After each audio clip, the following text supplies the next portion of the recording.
So thank you so much for joining with the Way of Gratitude, the Forgiveness Project. And that sounds really interesting, of course, because it is interesting, and it is much wider in its forgiveness part than you might think. It's not just a one-on-one relationship that needs to be forgiven, or something that went wrong that needs to be forgiven. No, this goes much further, and that's why it's so beautiful. In fact, that's why it's comes down to a celebration and a real beautiful discovery. And all of this in the Way of Gratitude, like in the Forgiveness Project, all of this is in fact from a recognition that has nothing to do with the level where the problem is perceived. So that is so liberating. That is so liberating. It's like you don't have to fix it all. You don't have to repair all this. You don't have to do, and forgive. Of course, you have to forgive 70 times 7. But then, suddenly, you discover that you basically have to forgive yourself from thinking that you are who you are. That's basically the biggest forgiveness part, and that's something that you need help with and that you cannot do by yourself. So what I'm saying is this self-identity, the relinquishment of self-identity is in fact what we're looking at. We continue that this week, I guess, because yesterday we were sharing about that too. Now here's the biggest forgiveness part. How can you forgive yourself of being you? Well, basically you cannot. So what happens then is that you start to accept even this character being with a name, with a birth certificate, with a name. We include it in. We can't get rid of it, simple as that.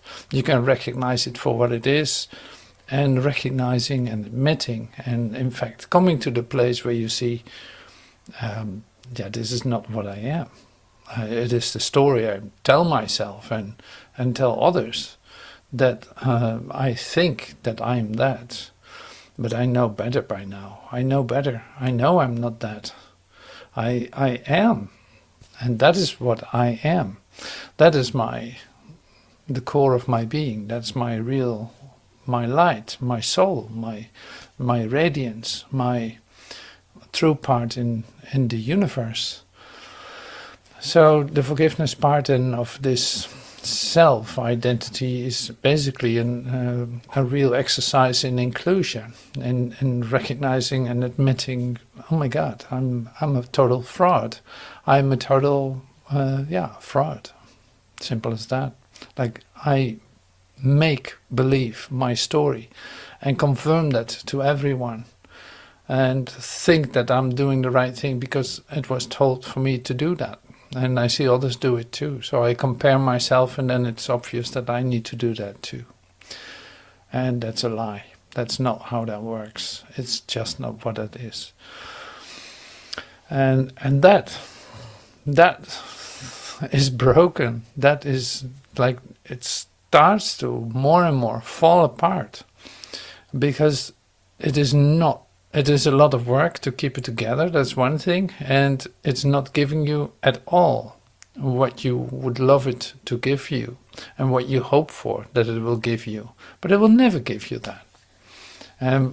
So that sounds pretty abstract if I share it like this, but you could say like any hope that you have for a better past or a better future, which is the same thing, is what is being relinquished, in fact. So the hope of a better past or a future is in fact being undone. You give up your hope for a better future or a better past, that things might change, in which it will look better.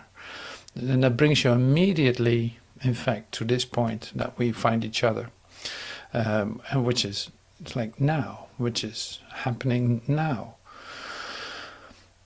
So, yeah, it is being expressed in many ways. Joel shares the idea of bringing opposites together. Master Teacher says it in a way of collapsing space and time. Everything falls into place in this instant. There's the vertical alignment with reality. So it's like this is all a part of the ascension, resurrection that is taking place within me.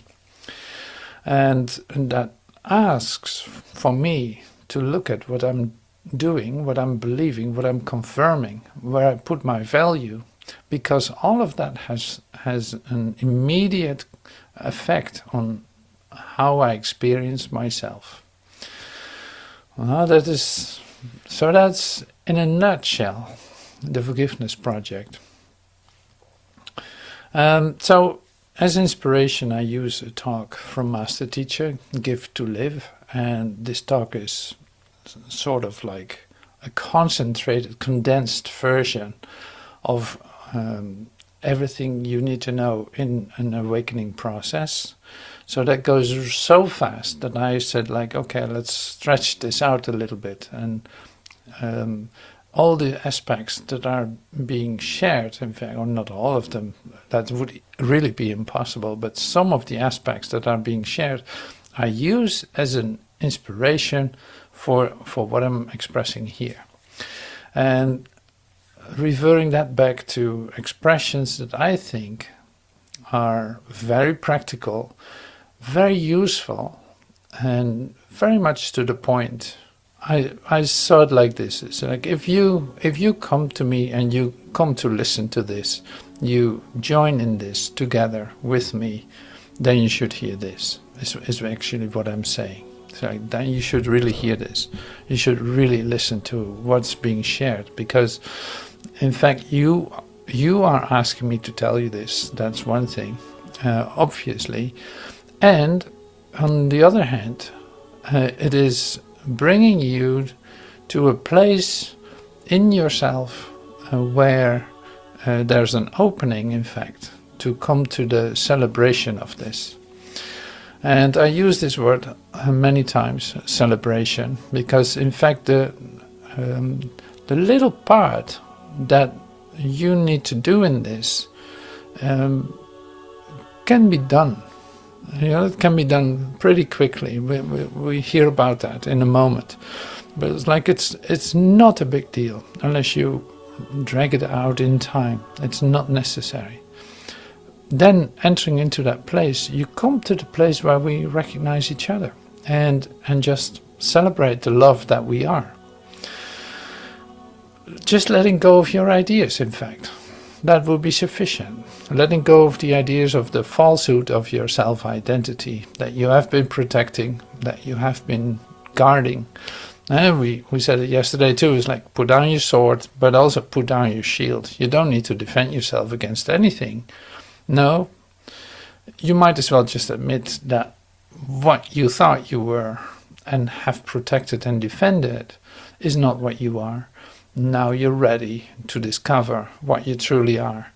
Now that is immediately given as soon as you let go. So you can't say that that's a difficult thing to do. In fact, you don't do that. So in order to come to the place and to have it,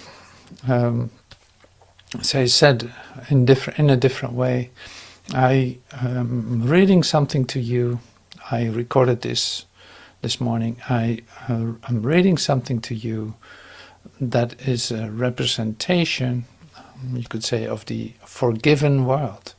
So why am I using the forgiven world? It's like the forgiveness project is something that we have to do. We just started and now you already come with the forgiven world. It's like, well, here's your inspiration. This is waiting for you, and to simplify, to make it accessible, to make it easier as can be, this was given for me to share. So that's why I'm doing it.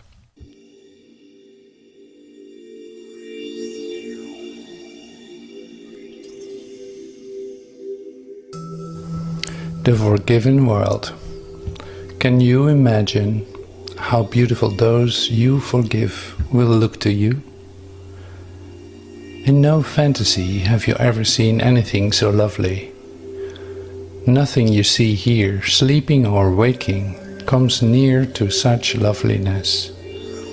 And nothing will you value like unto this, nor hold so dear. Nothing that you remember, that made your heart seem to sing with joy, has ever brought you even a little part of the happiness this sight will bring to you. For you will see the Son of God. You will behold the beauty that the Holy Spirit loves to look upon, and that He thanks the Father for. He was created to see this for you, until you learned to see it for yourself. And all His teaching leads to seeing it and giving thanks with Him.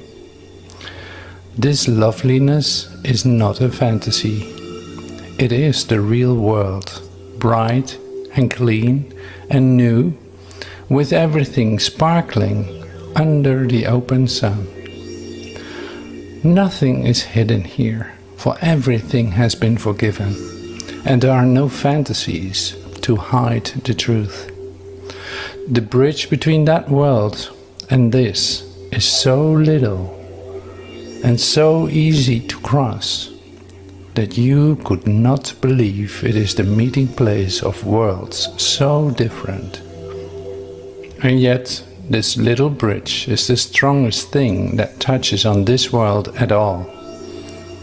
This little step, so small it has escaped your notice, is a stride through time into eternity, and beyond all ugliness, into beauty that will enchant you, and that will never cease to cause you wonderment at its perfection.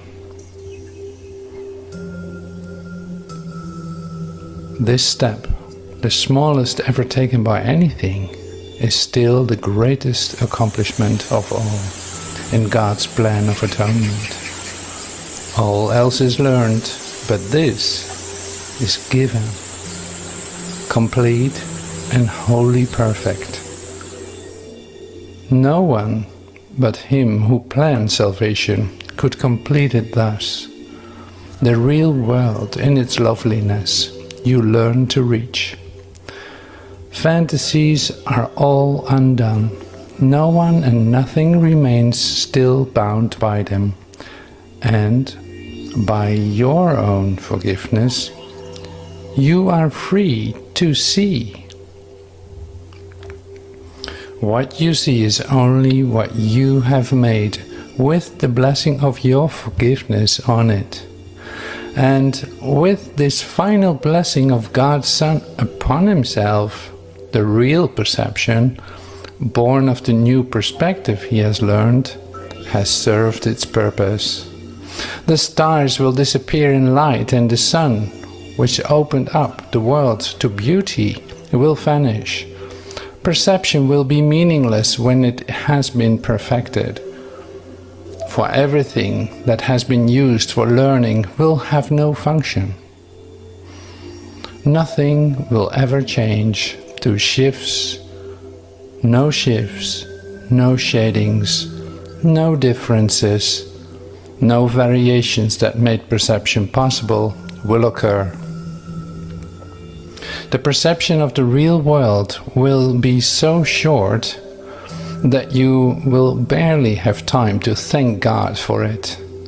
For God will take the last step swiftly when you have reached the real world and have been made ready for Him. The real world is attained simply by the complete forgiveness of the old, the world you see without forgiveness. The great transformer of perception will undertake with you the careful searching of the mind that made this world, and to uncover to you the seeming reason for your making it, in the light of the real reason that He brings, as you follow Him He will show you that there was no reason here at all. Each spot his reason touches grows alive with beauty, and what seemed ugly in the darkness of your lack of reason is suddenly released to loveliness. Not even what the Son of God made in insanity could be a hidden spark of beauty that gentleness could release. All this beauty will rise to bless your sight as you look upon the world with forgiving eyes, for forgiveness literally transforms vision and lets you see the real world, reaching quietly and gently across chaos and removing all illusions that had twisted your perception and fixed it onto the past. The smallest leaf becomes a thing of wonder, a blade of grass, a sign of God's perfection. From the forgiving world, the Son of God is lifted easily to his home, and there he knows that he has always rested there in peace. Even salvation will become a dream and vanish from his mind, for salvation is the end of dreams, and with the closing of the dream will have no meaning. Who awake in heaven could dream that there could ever be need of salvation? How much do you want salvation? It will give you the real world, trembling with readiness to be given you. The eagerness of the Holy Spirit to give you this is so intense he would not wait, although he waits in patience.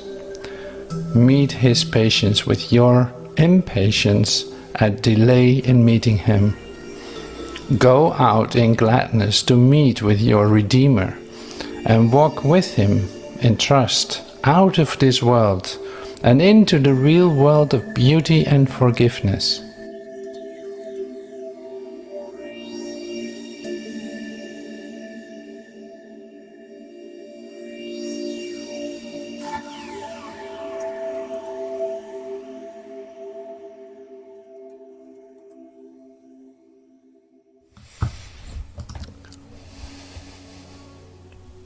Wow, that's so beautiful.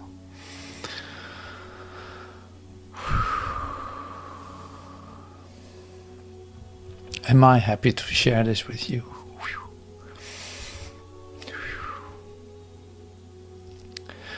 Wow, so beautiful. So I'm so happy to share this with you because I know you asked me to. You know, this is like, yeah, this is not for this is not for everyone. Nah. This is for you. It truly is for you. It's not for everyone. So you literally asked me to share this with you, and this is the beauty. It's like, I imagine at what point you have arrived, even though everything will prove to you it isn't. Every perception might still prove to you that it isn't. Every idea you hold about yourself might still prove it isn't. But it's like that is a lie. That perception is a lie. That perception will never be ready to hear this. It will never say, yes, you're ready to hear this. Because it is, in fact, it is nothing but a representation of past ideas that you hold. And the confirmation that you cannot be that good. You first need to do this in order to become that. You have to earn it. You have to work at it. You have to, all these have tos and must do's. Like, no. Absolutely not true. So it's like, here is the forgiven world. Well, this is your world. I know you caught glimpses of it. I know that it's right there for you. I know that. So that's why we meet, and so that is in fact the meeting place that we have. And here it says too, is like you have hardly time to say thank you to God for it, because you will immediately be like hurled into reality. You will immediately have different experiences of yourself that take you out of where you found yourself a moment ago. And yeah, that's the beauty of it. So you come in to the real world by forgiving. You come into the real world. You see beyond the appearances, as Joel would say, and you shift right through into an experience of reality, like this one moment of eternity that you enter into as a deep and deep recognition that whatever that crusade was, it is accomplished. Whatever that humanness was, it is accomplished. And if you need to return back to time, you will. And so that's like nothing is going to be taken away from you. It is only your recognition that it's time, that you're ready, and that it's right here. It's like it says here too. It's like it's a very little step, the smallest step that is ever asked of you to take. In fact, because it's right here, you know it's there. It just asks you not to be tempted to step back into your humanness for one moment. That's all it asks. So this is a very subtle pivot point in healing, you could say, that we're actually offering to one another. So incredible. So that's why I'm so excited to bring this, to share this, because I love this, what is occurring and what I feel is happening in where we meet together. It's like that's a real occurrence, and it's actually happening. Now the time is there that it can happen. You're ready. You're ready for it. You don't have to work at it. You don't have to. No, you can be confident in that you're ready to let this small step, to take this small step, in fact. So that's great. So I'm continuing with some very specific instruction, and more as an, oh yeah, let's not forget that, reminder kind of idea.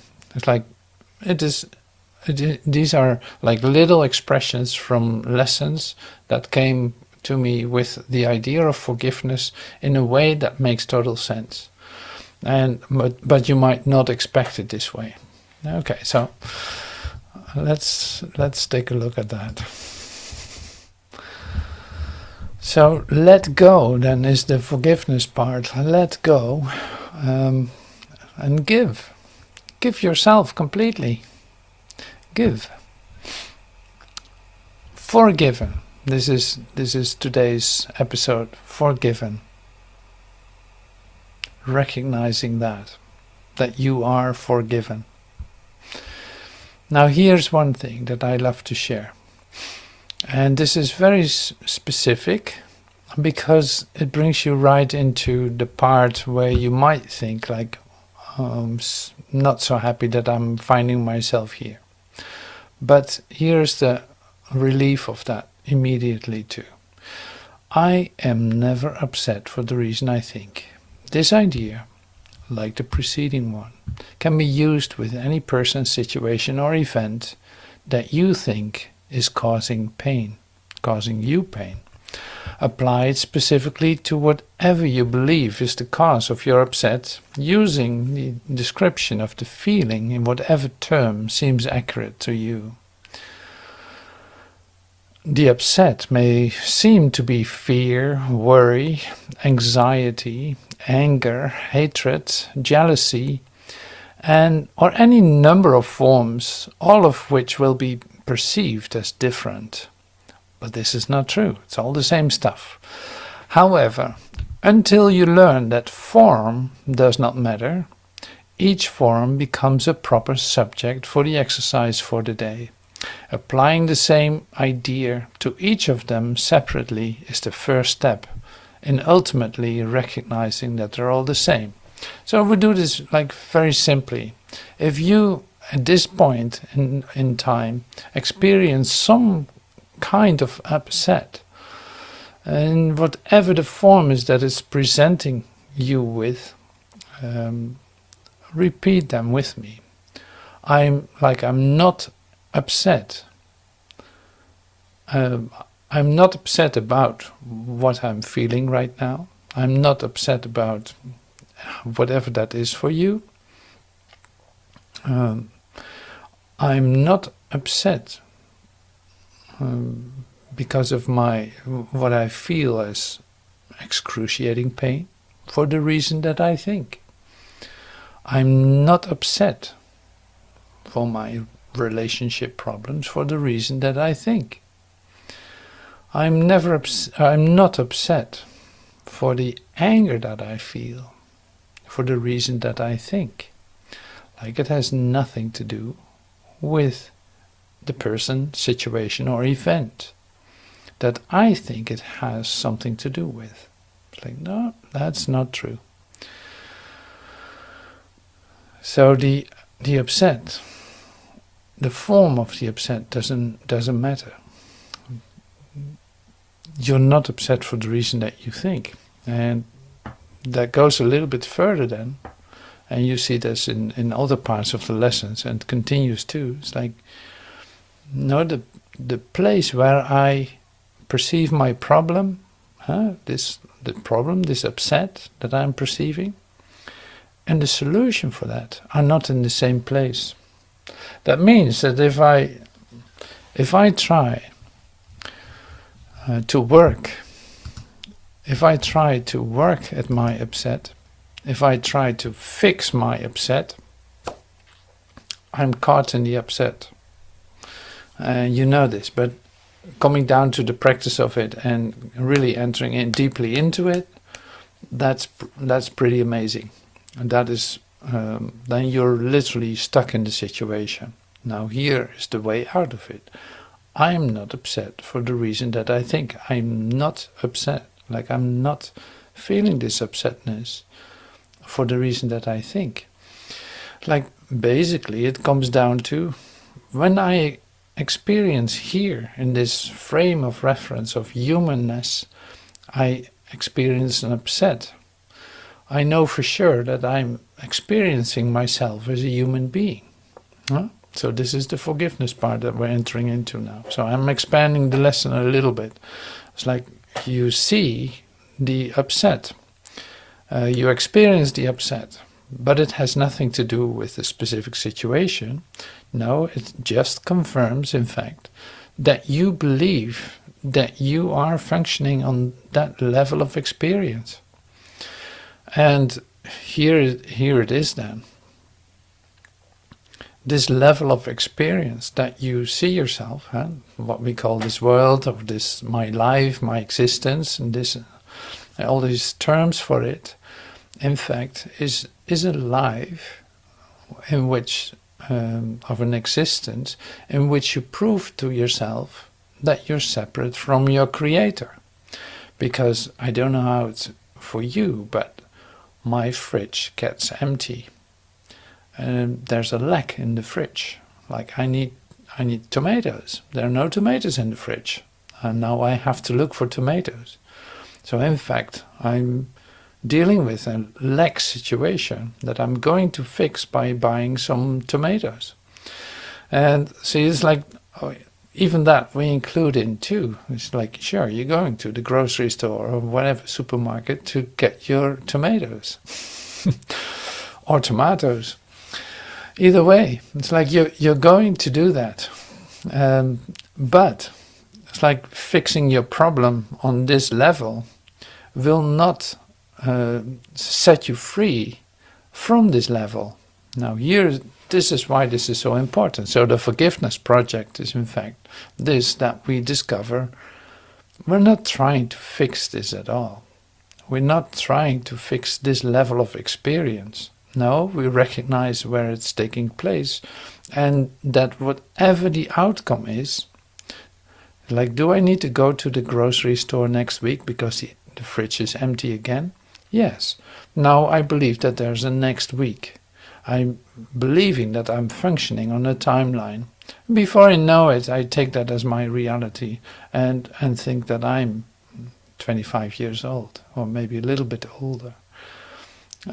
So this, this goes on and on and on. You keep yourself busy here with all of it. Now here in this, what we just listened to in, say, in the forgiven world, you come to the place where you stop doing that and recognize this will always be the same. It's always a place of lack. You're not going to change the nature of the place. No, you have to see it for what it is. Now here, this is important. There's a place in you, that's why it's so simple. Like, there's a place in you where you actually remember that you're not separate. This is the real world within you. You could say the kingdom of heaven, if you go a little step further. But I'm actually talking about the real world as the borderland, you could say, between this level of experience and in transition to the other level of experience, which is the real experience of you. This is the lie experience of you. This will never tell you who you are. This will never, manifest itself into something that will reveal to you the true nature of your being.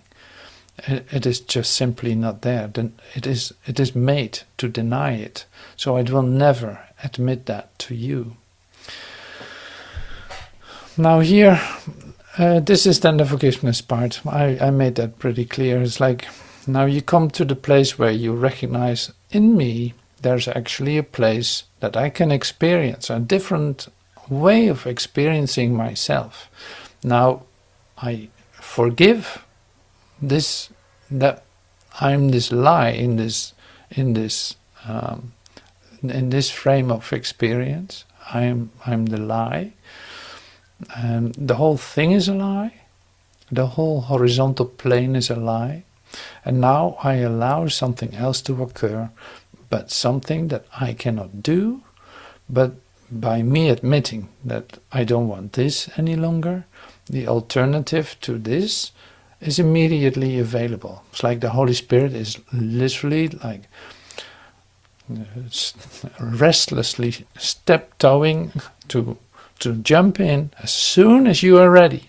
At the same time, waiting patiently on you taking this little step, the smallest step you can ever imagine. But he is ready. It's like, of course, this is all in you. But it's like there's a restless Holy Spirit waiting for you to open your mind for the alternative. It's like, are you done here? Yeah, do you see that it's really a place of lack and limitation and pain and death? Yeah, did you see it? Okay, do you think it's going to change? No? Okay. Now you're ready for the alternative. There's the alternative. There's the recognition. Suddenly there's a different experience for you available. Or you think that you still have to fix things here, then you lose your time here. You literally delay your homecoming. Now that becomes more and more painful, as you know. So that's why the invitation becomes sweeter and sweeter and literal, more to the point and more, in fact, simplified in a way that it is really nothing, and it can happen to you just like that. Now this is a very gentle invitation, obviously. All right, so there's more. So this is the next one that came to me. Also very nice. Now here it is. Forgiveness is the only thing that stands for truth in the illusions of the world. Forgiveness is the only thing that stands for truth in the illusions of the world. Yeah, so it's placed in the world. Forgiveness is a part of the world. It is placed there to stand for the truth in the illusions of the world. So this is not about forgiving your grandma for what she did to you. You know, this has nothing to do with that. Or this is different. Forgiveness is the only thing that stands for truth in the illusions of the world. It sees their nothingness and looks right through the thousand form in which they may appear. It looks on lies, but it is not deceived.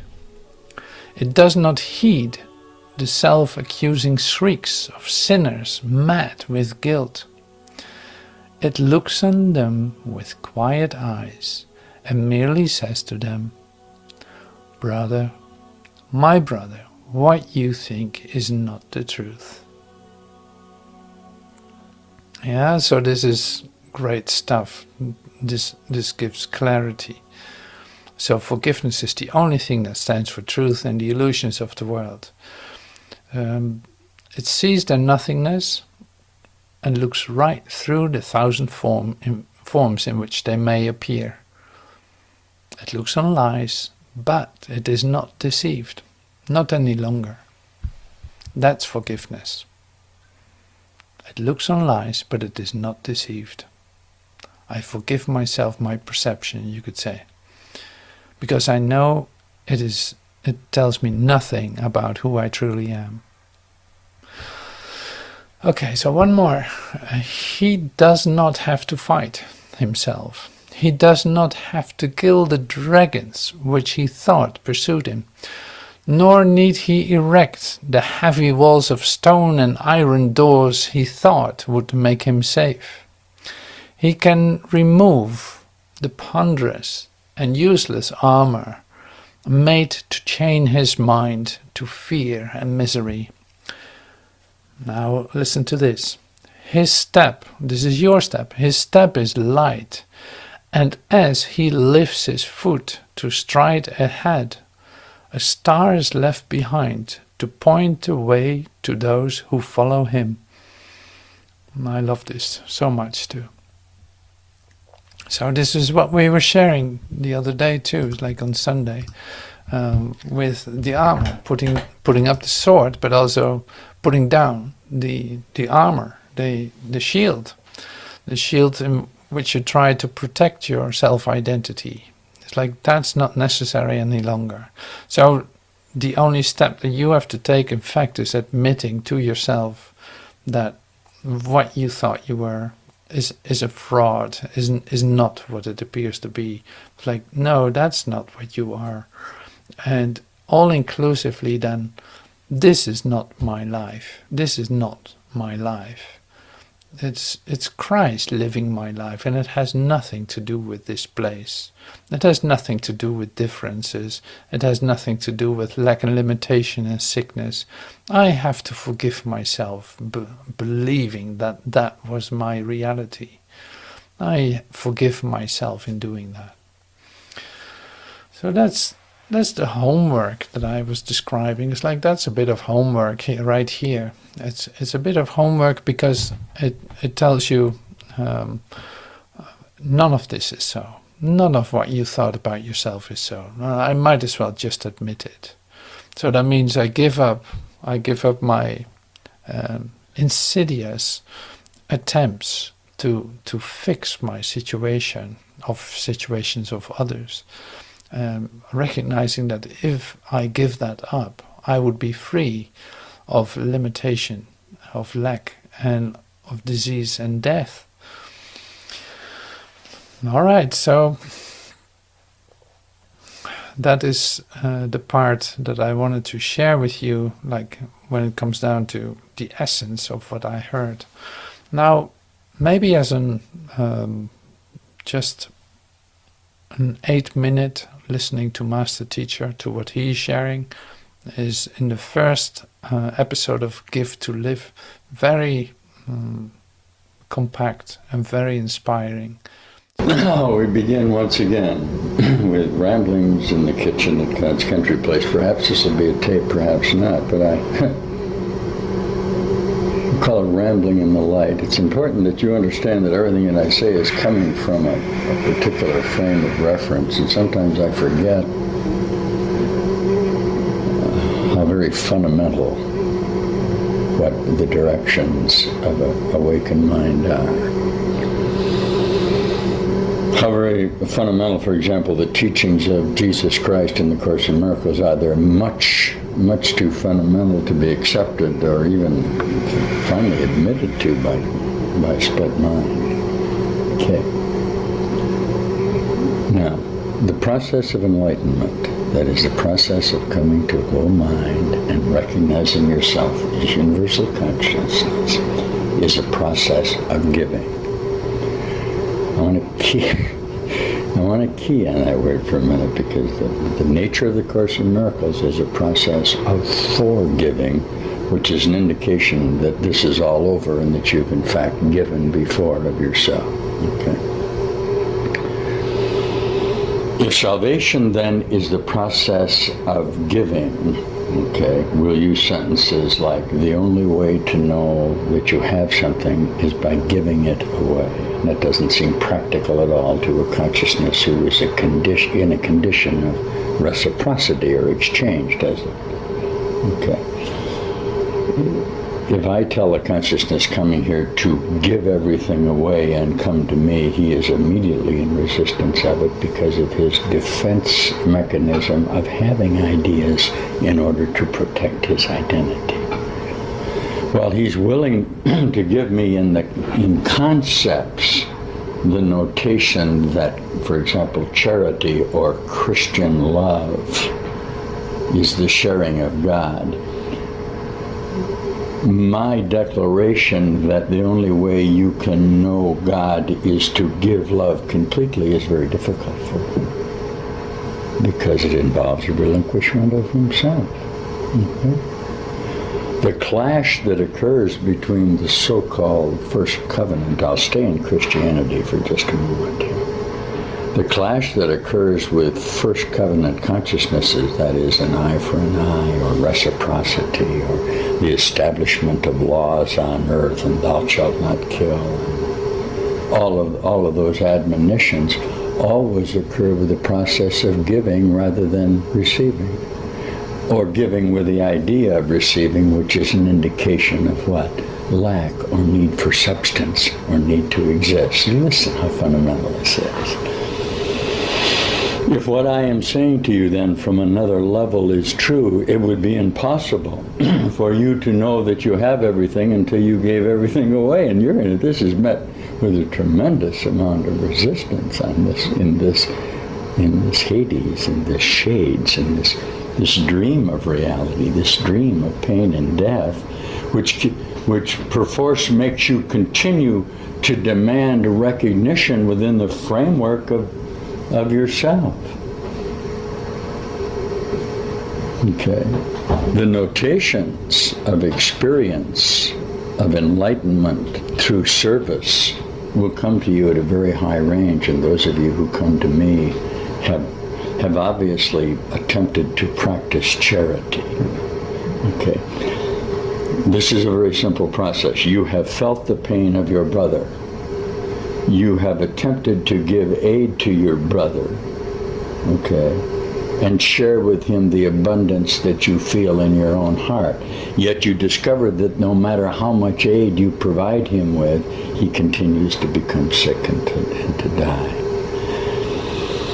Now, at that point, you have begun to examine the whole structure. You say, no matter what I do, I can't relieve my pain, or most particularly the pain of my brother. Because while I have been successful in providing abundance for my associates, I see that my brother still suffers. I want you to see how fundamental this is. I will therefore send all of these packages of goods. I'm Joseph in Egypt. I hate to use that reference. I'm going to gather up all these packages and goods and give them to my brother, and thereby assuage the guilt feelings that I have in association with my abundance and his lack. And it would appear at this point that I'm doing a very charitable thing, and indeed I am. Now, To those of you who have been charitable and still are feeling the excruciating pain of your brother and your inability to deal with the apparent chaos and death, these are the consciousnesses that will begin to hear what I teach. Okay. Here's the declaration. If indeed there are such things as sickness and pain that you see about you, they can never be healed. I say that to you in the highest sense of truth. This has nothing to do with your attempts to do it. Of course you'll attempt to do it. The whole progress that occurs in the mind is your attempt to give yourself and hold on to yourself at the same time. To have ideas of associations of what you are and to base your identity on giving. Now, you'll run into sentences in the Christian tradition like, and they're debated forever. Good works avail you nothing. Okay, that's an indication that no matter what you give away, as long as you take credit for it, you can't know that you are divine, because you will retain the idea of reciprocity. And I'm well aware of that. I'm going to turn that around just a little bit for you. I'm going to say good works will avail you everything if they're completely good. That is, if you do only good works, you'll have no problem. The problem you have is your attempt to sort out what constitutes works and what constitutes being or selfness. I maintain that works and being are not separate, because the cause of your thought will be the effect of what you are, regardless of what you say. Did I jump in too deeply there? I guess I did. I didn't mean to go that deep with it. Okay, that was 7 minutes, but it was a great point to stop. So this continues. This is more focused on the idea of charity, of giving to your brother, but looking at it, I saw also the inspiration for the sharing that I did, and that's why I did it. So we continue now in this part of the way of gratitude with letting these ideas come to us a little bit. What you have heard, let it come to you. So what I'm going to do is play some music so that you have time to process this and still be in the energy, you could say, of our togetherness.